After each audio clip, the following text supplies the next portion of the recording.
부산시가 영도선, 우암 간만선 등 경제성 부족으로 사업 추진이 불가능했던 도시철도를 부산항선으로 모두 통합해 추진하겠다고 발표했습니다.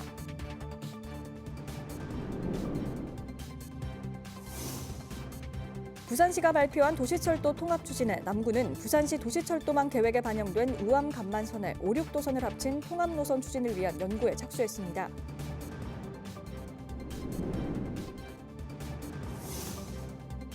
서구가 남구에 이어 부산에서 두 번째로 주차 안심 번호를 도입해 구민들에게 무료 배부하고 있습니다.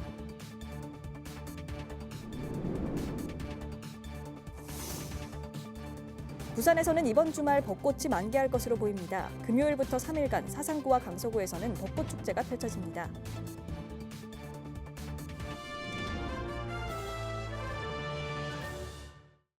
여러분 안녕하십니까? BTV 뉴스입니다. 첫 소식입니다. 부산 영도선, 우암 간만선 등은 필요성은 꾸준히 제기됐지만 경제성이 부족해 그동안 사업이 불가능했던 도시철도인데요. 부산시가 모두 통합해 친환경 트램인 부산 도시철도 부산항선을 놓겠다고 발표했습니다. 김윤정 기자의 보도입니다. 부산시가 내놓은 부산 도시철도 부산항선 건설 계획안입니다. 영도선과 북항, 우암 간만선 등 경제성 부족으로 큰 진척이 없는 3개 노선을 통합해 연결하겠다는 구상입니다. 경성대 부경대역에서 태종대까지 총 41개 정거장이 설치되고 24.21km를 연결하는 노선입니다. 영도와 북항 등 경유지가 해안선을 따라 운행돼 도시기능 활성화는 물론 관광 활성화까지 끌어낸다는 계획입니다. 통합된 이런 부산항선을 하게 되면 그동안 분절적으로 추진됐던 노선들의 시너지 효과도 클 뿐 아니라 예타 통과의 가능성도 대단히 높아진다고 저희는 생각하고 있습니다. 친환경 수소 연료 전지 트램 방식으로 투입될 사업비만 7,240억 원. 분절된 원도심의 새로운 교통시설뿐만 아니라 부산 미래 성장을 이끌 것이란 기대에 관할 지역구 국회의원들도 힘을 보태겠다고 나섰습니다. 예산 확보 등 앞으로 필요한 일에 최선을 다해서 도와드리도록 그렇게 하겠습니다. 시베이선 부분 또 우리 영도선 부분에 대해서 중앙정부에서 또 부산항만구에서 열심히 지원할 수 있도록 원도심이 획기적으로 발전하고 부활할 수 있는 좋은 계기가 될 것으로 기대를 합니다. 부산시는 비용 편의 분석 결과 0.893으로 정부 예비 타당성 조사를 신청해 최우선 사업으로 추진한다는 목표입니다. 이런 미시는 우리 부산 도시철도 사업으로서는 굉장히 높은 수준이기 때문에 실질적으로는 1번 사업으로 추진될 수 있는 수준. 부산시는 오는 5월까지 시의회 의견 청취와 시민 공청회 등을 거친 뒤 도시철도 부산항선 예비 타당성 조사를 신청할 계획입니다. BTV 뉴스 김윤정입니다. 이 같은 이유로 5, 6도 트램 실증 노선 사업이 경제성에 문제가 생기면서 곧 발표될 예비 타당성 재조사에서 탈락할 우려가 커지고 있는데요. 남구는 최근 부산시 도시철도망 계획에 반영된 우암 간만선에 5, 6도선을 합친 통합 노선을 대안으로 보고 경제성 확보 등을 위한 연구에 착수했습니다. 박재한 기자입니다. 2019년 시작된 트램 5, 6도선 실증 사업. 부산시는 도시철도 2호선 경성대 부경대역부터 이기대역이 삼거리까지 1.9km 구간에 친환경 저상 트램을 설치할 계획이었습니다. 하지만 470억 원으로 추산되던 공사비가 906억 원까지 오르면서 2023년 2월부터 한국개발연구원의 예비 타당성 재조사를 받게 됐습니다. 오는 3월 말쯤 결과가 나오지만 사업이 무산될 가능성이 크다는 게 부산시와 남구의 분석입니다. 비용 편익 분석에서 0.7을 넘어야 하는데 2배가량 증가한 사업비가 발목을 잡습니다. 남구는 재조사 탈락에 대비해 1억 8천만 원을 들여 최근 부산시가 내놓은 도시철도 건설 계획 중 우암 간만선과 통합한 5, 6도선 구축 연구를 추진합니다. 타제 비씨가 낮아서 아마 이 부분이 어려울 거라는 분위기를 읽고, 그렇다고 저희들이 남구가 이렇게 주저앉을 수는 없으니까 우리 남구 주민들도 그렇고 저희 남구청 입장에서도 어쨌든 이 5, 6도 노선을 좀 살리고자 미리 이제 좀 선제적으로 대응하기 위해서 남구 트램 사업 그 타당성 용역을 이제 진행하게 되었습니다. 부산 도시철도 부산항선 계획에는 용호동 입구에서 경성대 부경대역까지 5, 6도선 실증 노선 일부가 수용됐지만 5, 6도 해맞이 공원까지 연장 구간은 반영되지 못했습니다. 남구는 사업비 감축과 수요 증가 편익 등을 보완해 통합 노선의 경제성 평가를 높일 방안을 찾는다는 구상입니다. 이번에 이제 부산시에서 다행히 그 일부 구간이 우한간만선과 함께 또 이렇게 반영이 되어서 너무나 이렇게 기쁘게 주민들과 함께 환영을 하고 이번 트램 그 사업의 타당성 용역을 통해 가지고 저희가 이제 나머지 5, 6도 구간 그 구간들에 대한 어떤 대안들을 방안을 마련해서 시에다가 건의를 하려고 하고 있어요. 구는 오는 10월 용역 결과를 토대로 부산시 제2차 도시철도망 구축 계획에 추후 우암 간만선과 5, 6도선 통합 노선이 반영되도록 나설 계획입니다. BTV 뉴스 박찬입니다. 얼마 전 남구가 운전자의 개인정보 유출을 예방하기 위해 주차 안심번호를 도입해 배부했다고 보도해드렸는데요. 남구에 이어 서구도 QR코드 안심번호를 구민들에게 배부하고 있습니다. 보도에 김석진 기자입니다. 서구가 차량 안심번호 QR코드를 도입했습니다. 차량에 차주의 개인 휴대폰 번호 대신 부착하는 겁니다. 외부인이 차량에 있는 이 QR코드를 찍으면 12자리 안심번호가 자동 생성되고 문자나 전화를 통해 차주와 연결할 수 있습니다. 12자리 번호는 코드를 찍을 때마다 바뀝니다. 때문에 번호 수집이 어려워 보이스피싱이나 스토킹 등 범죄 악용을 막을 수 있습니다. 최근엔 차량에 적힌 전화번호를 수집해 광고에 활용하는 사례가 늘어 안심번호판을 찾는 차주들이 많습니다. 하지만 개인이 구매하기엔 비용 부담이 크다는 단점이 있습니다. 이에 서구도 2천만 원의 예산으로 1,500장을 제작했습니다. 올해는 1차적으로 우선 저소득층에게 2주간 저희들이 배부를 하고 그 남는 여유분에 대해서는 저희 일반 국민에게 선착순으로 배부할 예정입니다. 배부 대상은 본인 차량을 소유한 서구 주민으로 동행정복지센터를 방문해 신청하면 됩니다. 저소득층 배부는 지난 24일부터, 일반 배부는 다음 달 7일부터 선착순으로 진행됩니다. 서구는 1차 배부 후 반응이 좋으면 예산을 추가 확보해 제작할 계획입니다. BTV 뉴스 김석진입니다. 지난주 꽃샘추위로 벚꽃 개화 소식이 늦어지고 있습니다. 간간히 먼저 핀 벚꽃을 볼 수 있지만 이번 주말쯤 벚꽃이 만개할 것으로 보이는데요. 낙동강변을 중심으로 곳곳에서 벚꽃 축제가 열립니다. 장동원 기자입니다. 낙동강변 끝자락 벚나무 한 그루가 서둘러 꽃망울을 틔웠습니다. 부산 벚꽃 개화 시기가 23일경으로 예상됐지만 강변은 아직입니다. 하지만 가지마다 꽃봉오리가 가득 맺혔습니다. 분홍 꽃잎을 터뜨릴 준비를 마친 벚나무. 그 옆으로는 활짝 핀 개나리와 목련이 봄 기운을 더합니다. 저기 개나리도 폈고 또 이제 벚꽃도 보니까는 조금 피기 시작했네요. 한 열흘 지나면은 뭐 거의 만개 안 할까요? 겨울 내고 추리고 있었는데 사회적으로 분위기도 안 좋았고 했는데 또 꽃을 보면서 위로도 받고 그래서 참 좋죠. 오는 금요일부터는 벚꽃 축제가 펼쳐집니다. 낙동강변 12km 구간 2천여 그루에 핀 벚꽃을 배경으로 강서 낙동강 30리 벚꽃 축제가 28일부터 30일까지 개최됩니다. 가수들의 콘서트와 버스킹 공연, 청소년 가요제와 댄스 경연 대회가 열리고 각종 체험과 먹거리가 마련됩니다.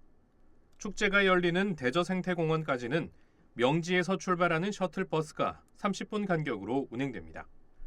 같은 기간 강 건너 사상구 납동제방에서도 축제가 열립니다. 축제 현장 곳곳에서 주민들의 공연과 버스킹이 열리고 다양한 이벤트로 거리 문화 퍼포먼스를 연출합니다. 또 무대가 마련되는 시외버스 터미널 앞 명품가로 공원에서는 노래와 춤, 국악 공연들이 펼쳐집니다. 특히 올해 축제는 사상구 개청 30주년을 기념하고 삼락생태공원의 국가정원 지정을 기원하는 데 의미를 두고 있습니다. BTV 뉴스 장동원입니다.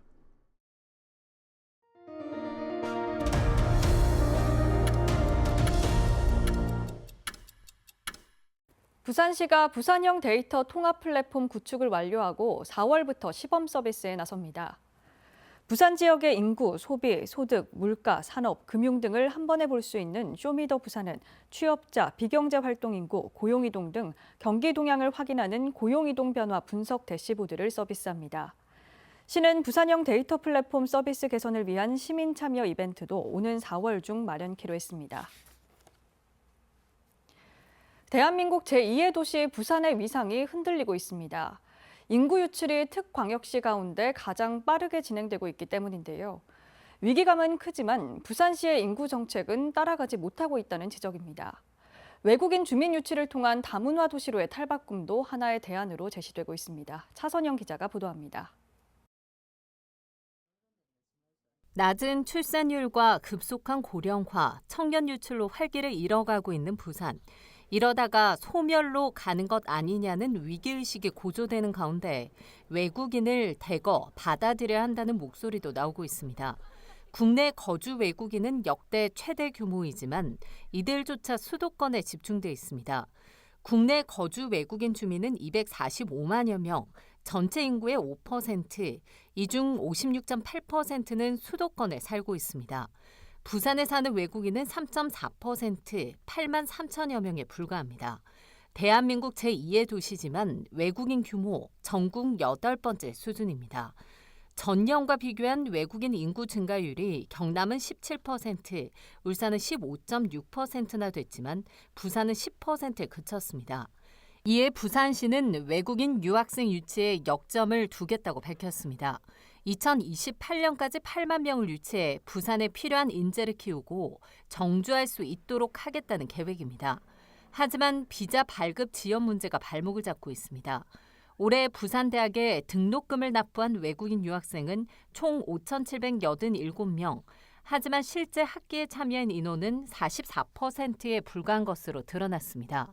비자 발급 지연이 16.8%, 비자 불허로 등록을 포기한 학생이 15.9%, 총 1,885명의 유학생이 비자 문제로 부산에 오지 못하고 있는 겁니다. 유학생 체류 기간 역시 5년 미만 비율이 59.7%나 돼 정주 인구로의 전환 역시 저조한 것으로 나타났습니다. 부산의 외국인 주민 중 단기 체류는 59.7%로 높은 편입니다. 유학생도 포함이 될 텐데요.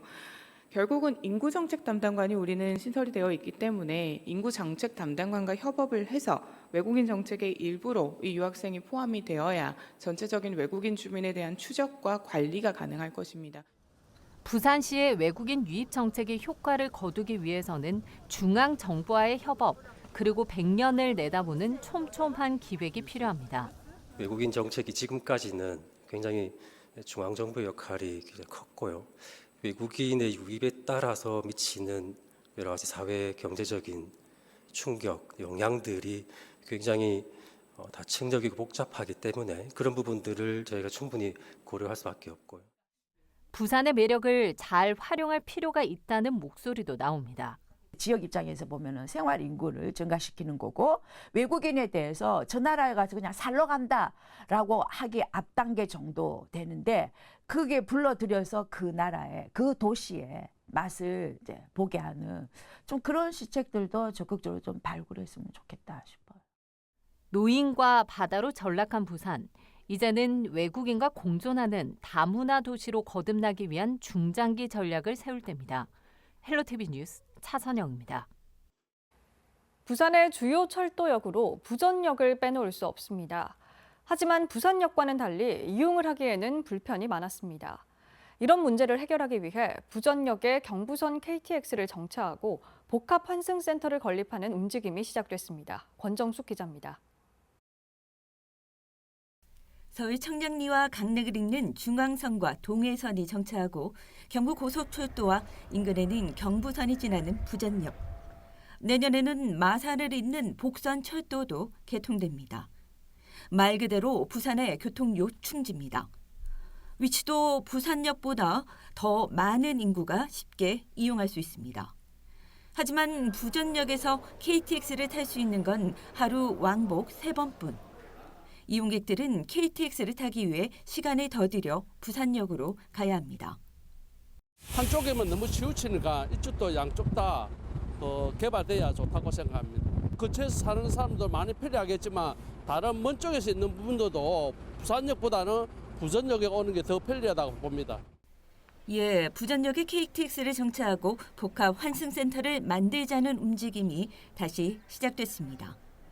부산역에 집중된 이용객 혼잡과 불편은 해소하고 부전역에는 철도 부지에 환승과 상업, 업무 시설을 갖춰 동대구역처럼 지역 발전에 동력을 더하겠다는 것입니다.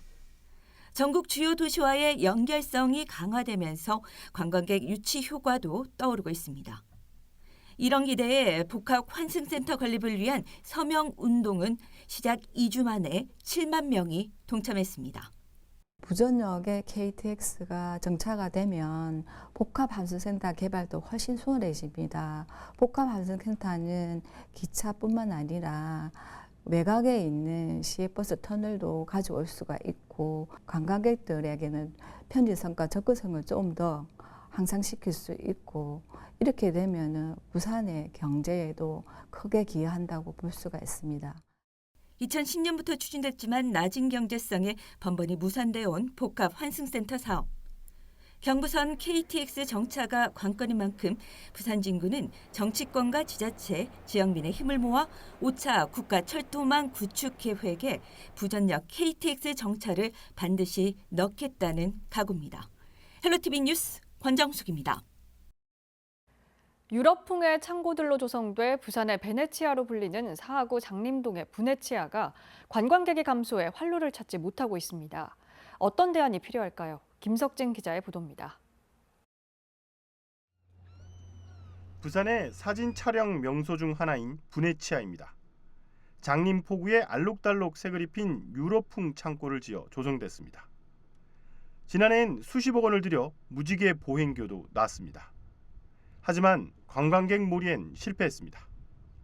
보행교 야간 경과는 문화재 보호구역이란 이유로 설치가 불발됐습니다. 관광 콘텐츠의 부재로 상점들은 개점 휴업 상태입니다. 주말만 관광객이 조금 찾아오긴 한데 평일은 거의 요 산책 정도 하는 분들. 커피 음식 어느 정도나 매출은? 매출은요? 뭐 전에 3년 전에도 그렇긴 한데 거의 뭐 반 정도? 관광객들의 접근성도 여전히 불편하기만 합니다. 이곳 장림포구를 지나는 대중교통은 마을버스 한 대가 유일합니다. 일반 차량이나 관광버스 등의 주차 문제는 일부 해소됐습니다. 포구 옆 사설 복합 주차장이 개방됐기 때문입니다. 주차장 관계자는 관광 목적의 차량은 임시 무료 주차가 가능하다고 답했습니다. 사구는 지난해 8천여 명이 다녀간 아트 프리마켓을 올가을 확대 개최할 예정입니다. 특히 올해는 일반 프리마켓에다가 아트 프리마켓에다가 주민들이 좀 더 즐길 수 있도록 야시장을 개설을 해서 그 야시장에 우리 지역에 맞는 어묵이라든지 또 뭐 치맥이라든지 이런 볼거리와 먹을거리 이런 게 풍만한. 군은 또 대중교통 문제에 대해선 다대포 해수욕장에 있는 버스 회사를 장림포구로 이전하는 방안을 협의 중이라고 밝혔습니다. 하지만 상인들은 방문객들을 유인할 콘텐츠가 부족한 점을 여전히 아쉽게 생각하고 있습니다. 여기서 한 1시간 이상은 뭔가 할 수 있는 아니면 뭐 체험할 수 있는 아니면 뭐 즐길 수 있는 뭐 그런 게 있어야지 사람들이 또 오고 다시 또 오고 하는데 그냥 한번 둘러보고 가는 정도? BTV 뉴스 김석진입니다. 봄철 건조한 날씨가 이어지는 가운데 전국적으로 산불로 인한 피해가 확산되고 있습니다. 산불 대응은 초기 신고가 가장 중요한데 초기 진화가 어려운 경우에는 발화 지점보다 낮은 곳으로 즉각 대피하셔야겠습니다. 박재한 기자가 산불 발생 시 행동 요령을 알아봤습니다. 산에서 빨간 연기가 피어오릅니다. 등산객의 119 신고에 소방 차량이 즉각 현장으로 출동하고 현장 통제를 위해 경찰과 산불 감시반도 곧이어 도착합니다. 봄철 건조한 날씨가 이어지고 있는 가운데 구청과 경찰, 소방, 해군 등 유관기관이 모여 합동 산불 진화 훈련을 벌였습니다. 이제 봄철을 맞이하면은 다른 계절에 비해서 산이 많이 말라가 있고 그런 상황에서 화재가 일어날 수 있다라는 생각을 저희 구청에서는 했습니다. 이에 대비해서 우리 관내에 있는 유관기관과 그리고 지역에 항상 거주하고 있는 의용소방대원에 함께 지역에 산불이 났을 때 과연 우리는 어떤 감시와 어떤 체계를 갖추었는가에 대한 점검이 필요했고, 산불을 발견하면 즉시 119나 112 등에 신고해야 합니다. 대피할 때는 불이 난 산보다 높은 곳으로 이동하는 것은 피해야 하고, 산불은 바람이 부는 쪽으로 확산하기 때문에 바람 방향을 살펴 신속히 대피하는 게 중요합니다. 또 마스크나 젖은 수건 등으로 입을 가려 뜨거운 연기를 마시지 않도록 주의해야 합니다. 대피가 제일 우선인 것 같습니다. 대피를 하더라도 산에서 위에서 바람이 올라가다 보니까 밑에 자던지대로 대피를 해주시고, 만약에 대피를 못하실 경우는 주변에 있는 은폐물을 갖다가 바위라든지 그런 부분에서 엉클해 계시고, 그게 안 될 경우는 그 주변에 있는 낙엽을 다 치우시고 몸을 엉클해서 구조할 때까지 대기해 주신 게 제일 좋을 것 같습니다. 큰 불이 잡히면 잔불 진화대가 투입됩니다. 두터운 낙엽층 아래 불씨가 존재하면 2차, 3차 발화로 이어지기 때문입니다. 작년에도 이제 산불이 안 나고 낙엽층이 점점 두꺼워질 경이 많아졌습니다. 그러다 보니까 물을 뿌리더라도 그 밑에까지 있는 낙엽층 밑에까지 물이 침투가 안 되는 바람에 바람이 불고 나면 다시 재발화되는 확률이 제일 많은 것 같습니다. 산불의 초기 대응과 확산 대응을 나누는 기준은 피해 면적 10헥타르입니다. 1헥타르는 백운포 축구장 1개 규모로 10헥타르는 축구장 10개 면적에 해당됩니다. 초기 대응부터 산불 1단계와 2단계까지는 구청장이 지휘권을, 3단계가 넘어가면 시장이 지휘권을 갖게 됩니다. BTV 뉴스 박찬입니다.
이상으로 BTV 뉴스를 마칩니다. 시청자에게 힘이 되는 뉴스로 다시 찾아뵙겠습니다. 고맙습니다. 채널 BTV